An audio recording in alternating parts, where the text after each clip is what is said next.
Bạn đang nghe tiếng nói nhân tạo từ trung tâm không gian mạng Viettel. Không gì khác đó chính là Lý Sơn. Đây chính là nơi đã cho ra đời biết bao bức ảnh lung linh tuyệt đẹp đang hot rần rần trên mạng xã hội. Xem xong bộ ảnh dưới đây, bạn sẽ hiểu vì sao Lý Sơn lại được ưu ái ví von như một quần đảo của Hàn Quốc nhé. Tiếng nói từ trung tâm không gian mạng Viettel. Lý Sơn chính là viên ngọc quý của đất Quảng Ngãi, bao gồm đảo lớn và đảo bé, mang vẻ đẹp trời phú theo một cách rất riêng và lạ. Nơi đây như một ốc đảo thần tiên ẩn mình trong vẻ đẹp hoang sơ bao la giữa đất trời. Bạn đang nghe tiếng nói nhân tạo từ trung tâm không gian mạng Viettel. Là một trong những điểm đến thu hút nhất hiện nay, Lý Sơn là nơi cho ra đời những bức ảnh lung linh cực chất xuất hiện trong mỗi chuyến du hí của giới trẻ trên mạng xã hội. Tiếng nói từ trung tâm không gian mạng, Tập đoàn Công nghiệp Viễn thông Quân đội Viettel. Bản quyền thuộc về trung tâm không gian mạng Viettel. Để cảm nhận rõ hơn về những gì mà thiên nhiên đã ban tặng cho hòn đảo này, hãy cùng ghé qua bộ ảnh du lịch mang tên Lý Sơn, mở mắt ngắm đại dương của anh chàng Nguyễn Lê Việt Dũng. Cảm ơn bạn đã sử dụng dịch vụ của trung tâm không gian mạng Viettel. Chiêm ngưỡng tác phẩm của Việt Dũng, không ai có thể ngờ rằng ở Việt Nam lại có một hòn đảo đẹp nước lồng như vậy, chẳng kém gì những hòn đảo ở nước ngoài. Tiếng nói từ trung tâm không gian mạng Viettel. Lý Sơn, nàng thơ của biết bao kẻ đam mê xê dịch. Nước biển xanh ngắt, ánh nắng vàng len lỏi trên từng ngọn cây, bầu trời trong veo đẹp đến ngỡ ngàng. Bức tranh bình yên mang tên Lý Sơn không biết đã đón tin bao nhiêu tín đồ du lịch rồi. Dịch vụ tổng hợp tiếng nói được cung cấp bởi trung tâm không gian mạng Viettel. Dưới cái thời tiết oi bức như bây giờ, chỉ muốn bay ngay ra Lý Sơn để hưởng cái tí gió biển thôi cũng đủ hạnh phúc rồi. Giọng đọc cung cấp bởi Tập đoàn Công nghiệp Viễn thông Quân đội Viettel. Nước biển trong veo và sâu thăm thẳm, tạo cảm giác dễ chịu vô cùng khi lặn xuống. Bản quyền thuộc về trung tâm không gian mạng Viettel. Cảm ơn bạn đã sử dụng dịch vụ của trung tâm không gian mạng Viettel. Nơi đây khá hoang sơ và chưa bị du lịch hóa như nhiều địa điểm nổi tiếng khác. Đến Lý Sơn, bạn có thể tản bộ nhọc trên những chiền cát với biển trời xanh ngắt hòa cùng nắng vàng chói chang.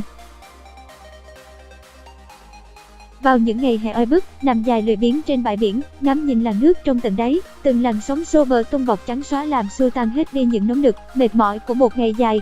Bạn đang nghe tiếng nói nhân tạo, phát thanh từ trung tâm không gian mạng Viettel. Bạn đang nghe giọng đọc phát hành bởi trung tâm không gian mạng Viettel. Bãi biển nào trên đảo cũng trắng tinh, nước biển xanh trong vắt thấy tận đáy. Chia sẻ về cảm nhận khi đến Lý Sơn, Việt Dũng cho biết, điều mình thấy thu hút nhất là biển ở Lý Sơn quá đẹp, nước xanh và trong vắt. Dịch vụ tổng hợp tiếng nói được cung cấp bởi trung tâm không gian mạng Viettel. Hệ sinh thái biển ở đây vẫn còn gần như nguyên vẹn. Chỉ cần lặn xuống nước dù ở những bãi rất gần ngoài đảo bé cũng có thể thấy cả một thế giới sinh vật biển. Dịch vụ tổng hợp tiếng nói cung cấp bởi trung tâm không gian mạng Viettel. Người dân ở đây cũng rất thân thiện nữa đó. Nơi mà Việt Dũng đã ở trong thời gian đến Lý Sơn là một homestay xinh xắn gần sát biển. Cảm ơn bạn đã sử dụng dịch vụ của trung tâm không gian mạng Viettel. Book một chiếc homestay có view nhìn ra biển như này để tận hưởng cảm giác thần tiên. Cảm ơn bạn đã sử dụng giọng đọc nhân tạo của Viettel. Nhớ là phải chuẩn bị một vài phụ kiện bé xinh để lên hình cho thật đẹp đấy. Bạn không cần phải tạo dáng chuyên nghiệp hay sử dụng 7749 app để chỉnh màu đâu, Lý Sơn cơ bản đã đẹp thế này rồi. Tạo một cái dáng nào đó, nhờ phó nháy có tâm chụp giúp thế là có hàng loạt ảnh đẹp rồi. Bạn đang nghe tiếng nói nhân tạo từ trung tâm không gian mạng Viettel. Cảm ơn bạn đã tin tưởng sử dụng dịch vụ tổng hợp tiếng nói của trung tâm không gian mạng Viettel. Canh hoàng hôn xuống để làm ngay một chiếc ảnh ngắm hoàng hôn trên biển, tại sao không, những chiếc thuyền thúng của ngư dân ở bãi cũng là background khá xịn sò để lên hình đấy. Giọng đọc cung cấp bởi Tập đoàn Công nghiệp Viễn thông Quân đội Viettel. Được đắm mình vào không gian yên bình và nên thơ như vậy thì bao nhiêu muộn phiền vì deadline, cờ rác có người yêu hay cái gì đó cũng theo dòng nước biển trôi đi hết. Bạn sẽ có những ngày đáng nhớ trong cuộc đời khi một lần đặt chân đến hòn đảo được dân tình gọi là thiên đường trên mặt đất bản quyền của Trung tâm Không gian mạng Viettel. Cảm ơn bạn đã tin tưởng sử dụng dịch vụ tổng hợp tiếng nói của Trung tâm Không gian mạng Viettel. Được ví như Jeju của Việt Nam, quả thực không sai chút nào. Làm một cốc kem dừa trên biển cũng hay đấy chứ. Bản quyền của Trung tâm Không gian mạng Viettel. Vẻ đẹp của Lý Sơn về đêm. Nếu đi đông người, hãy làm một bữa tiệc BBQ trên biển để quậy cuồng nhiệt nào bạn ơi. Thế giới đại dương quả thật vô cùng hùng vĩ. Nghe thôi đã muốn xách ba lô lên và đi rồi đúng không nào? Đi đi bạn ơi, đi để thấy Việt Nam mình đẹp thế nào. Đi để tô điểm cho những sắc màu mới mang tên tuổi trẻ, và để có thêm những trải nghiệm quý giá cho bản thân. Dịch vụ tổng hợp tiếng nói được phát triển bởi Trung tâm Không gian mạng Viettel. Hãy để Lý Sơn để cảm nhận vẻ đẹp của tạo hóa và làm vài chiếc ảnh xịn sò mang về mới cho Facebook và Instagram của mình nhé. Cách di chuyển: từ nơi xuất phát đi đến sân bay Chu Lai, Quảng Nam, sau đó đi xe đến cảng Sa Kỳ. Mua vé tàu cánh ngầm rồi di chuyển ra đảo mất khoảng 30 đến 45. Thuê xe máy để di chuyển trên đảo.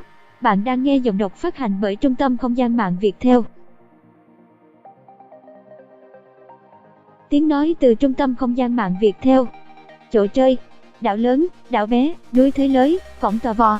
Ăn uống: nhà hàng hoặc chợ gần cảng, giá khá bình dân. Có thể mua hải sản rồi làm một bữa BBQ bên bờ biển là tuyệt nhất. Lưu ý: dùng thuốc chống say sóng, tránh ngồi phía trên tàu nếu dễ say sóng. Tiếng nói từ Trung tâm Không gian mạng, Tập đoàn Công nghiệp Viễn thông Quân đội Viettel. Bôi kem chống nắng thật kỹ. Tiếp chụp ảnh đẹp. Buổi sáng sớm lúc bình minh vì nắng chưa quá gắt. Bản quyền thuộc về Trung tâm Không gian mạng Viettel.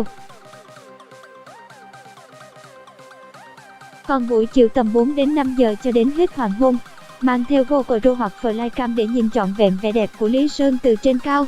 Giọng đọc được phát hành bởi Trung tâm Không gian mạng Viettel.